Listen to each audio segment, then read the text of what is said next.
Pedido de emprego. Gilson, a luta pela superação e a batalha contra a desigualdade trabalhista. Olá pessoal, tudo bem? Eu sou Virgínia. Gilson, esse é o nome do homem que aparece na mídia local com um pedido simples e urgente, uma chance de trabalho honesto. Com 14 filhos espalhados por 3 relacionamentos, ele carrega na voz e no olhar o peso de um passado marcado pelo tráfico de drogas, mas também a firme determinação de mudar de vida. Porém, sua jornada de reintegração se choca com barreiras estruturais que vão além do estigma de seu passado. Barreiras que violam direitos fundamentais e mantêm milhares de trabalhadores brasileiros, especialmente negros, em situação de vulnerabilidade extrema, presos em trabalhos mal remunerados que não garantem nem a sobrevivência básica. A superação pessoal e o estigma que segue. Milhares vivem a mesma dor.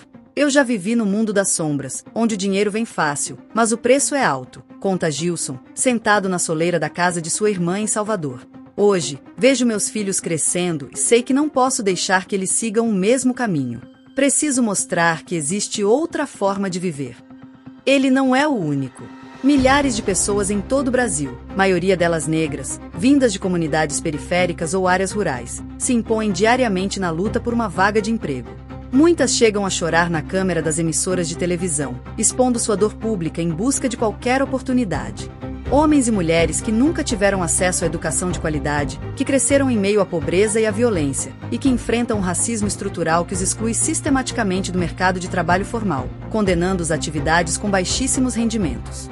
Durante anos, a vida de Gilson girou em torno do comércio ilegal, uma realidade que, na comunidade onde cresceu, parecia ser a única alternativa para sobreviver, diante da falta de oportunidades formais e da concentração de riquezas nas mãos de poucos. Mas tudo mudou quando seu filho mais velho, de 19 anos, foi abordado pela polícia suspeito de envolvimento com o tráfico. Naquele momento, eu senti como se o chão descesse por baixo dos meus pés, lembra ele, passando a mão pela cabeça. Eu não queria que ele pagasse pelos meus erros. Decidido a se reerguer, Gilson buscou ajuda em uma organização da região que oferece capacitação profissional a pessoas em situação de vulnerabilidade e ex-integrantes do crime organizado. Lá, ele concluiu cursos de auxiliar administrativo jardineiro e agora leva seu currículo por todos os lugares. Mas ao chegar às portas de empresas, nacionais e multinacionais, ele enfrenta não apenas olhares desconfiados por causa de seu passado, mas também práticas humilhantes que reduzem o trabalhador a um mero custo operacional, oferecendo salários que não correspondem à carga de trabalho nem à responsabilidade das funções. Já fui chamado de perigoso em uma entrevista, só porque contei minha história. Outra vez, me disseram que o salário oferecido é o máximo que cabe no orçamento, R$ 1.200 por mês para trabalhar 6 dias por semana, 10 horas por dia, como auxiliar de limpeza em um shopping center, relata ele, com voz abafada.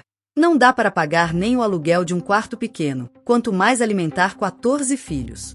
Vi mulheres negras sendo contratadas como babás por R$ 800 por mês, trabalhando 12 horas por dia, sem direito a hora extra ou férias. Vi jovens sendo levados para trabalhar na construção civil por R$ 50 por dia, sem registro em carteira e expostos a riscos de vida.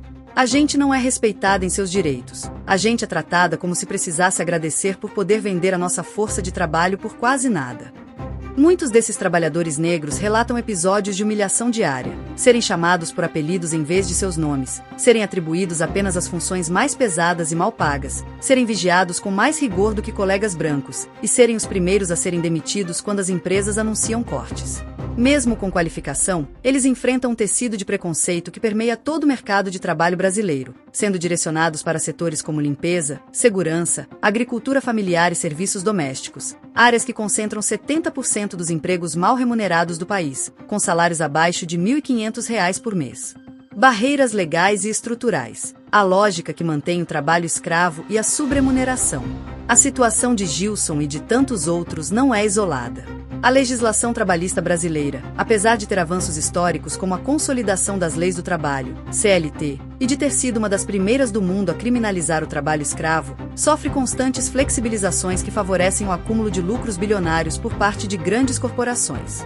Empresas nacionais e internacionais instaladas no país recorrem cada vez mais à mão de obra barata, por meio de contratos temporários, terceirização abusiva, jornada estendida e trabalho informal, práticas que restringem ou anulam direitos como férias remuneradas, seguro-desemprego, assistência médica e proteção ao trabalhador em caso de doença ou acidente, enquanto mantém salários artificialmente baixos. Os trabalhos mal remunerados representam mais de 45% do mercado de trabalho brasileiro, de acordo com dados do Instituto Brasileiro de Geografia e Estatística, IBGE. O salário mínimo nacional, que em 2026 está em R$ 1.421, ainda não atinge o patamar da linha da pobreza, estimada em R$ 2.100 por pessoa por mês para custear as necessidades básicas. Isso força milhões de trabalhadores a buscar múltiplos empregos, sem tempo para descanso, qualificação profissional ou convívio com seus familiares. Muitos são obrigados a aceitar condições que se assemelham ao trabalho escravo, jornada de 12 horas ou mais por dia, falta de registro em carteira, trabalho em condições insalubres ou perigosas, retenção de documentos ou salários, e até mesmo restrição à liberdade de movimento. Tudo isso por valores que não garantem nenhuma alimentação adequada. No setor agrícola, por exemplo, trabalhadores rurais negros recebem em média R$ 60 por dia, sem direito a benefícios, e são obrigados a trabalhar em terrenos com exposição a agrotóxicos e condições precárias de moradia. No setor de serviços domésticos, 85% dos profissionais são mulheres negras, com salários médios de R$ 950 por mês e jornada média de 11 horas diárias, sem direito a FGTS ou seguro-desemprego em muitos casos. Em grandes cidades como Salvador, empresas de entrega de alimentos pagam R$ 3 por entrega, sem custear a manutenção das motos ou cobrir os riscos de acidentes de trânsito, deixando os entregadores com rendimentos mensais que variam entre R$ 800 e R$ 1.200, dependendo do volume de entregas. Além disso, a falta de processos humanizados de contratação e gestão transforma o trabalhador em um recurso descartável. Empresas priorizam a margem de lucro em detrimento do reconhecimento do valor do trabalho humano, investindo pouco em capacitação interna ou em condições dignas de trabalho.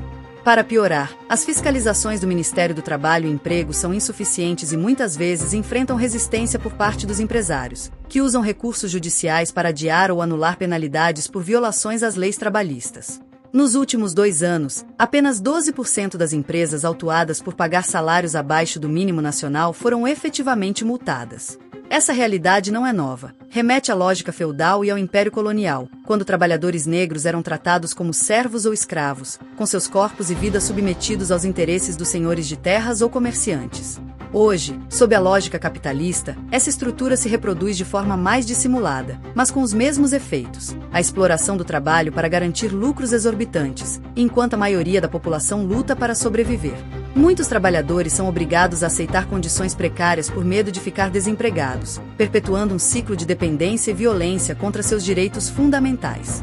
Os dados do Ministério do Trabalho e Emprego mostram que, nos últimos 5 anos, mais de 80% das vítimas de trabalho escravo identificadas no país são pessoas negras, confirmando a ligação direta entre racismo, exploração laboral e subremuneração. A repercussão e a busca por mudança, vozes que não podem ser caladas. A mídia local gerou repercussão, com diversas empresas e cidadãos entrando em contato para oferecer ajuda ou oportunidades. Para Gilson, cada gesto de solidariedade é um sinal de que a mudança é possível e que ele não está sozinho nessa jornada. Mas ele sabe que a solução vai além de uma vaga de emprego para ele mesmo. Precisamos que as empresas parem de ver nós trabalhadores como mercadoria.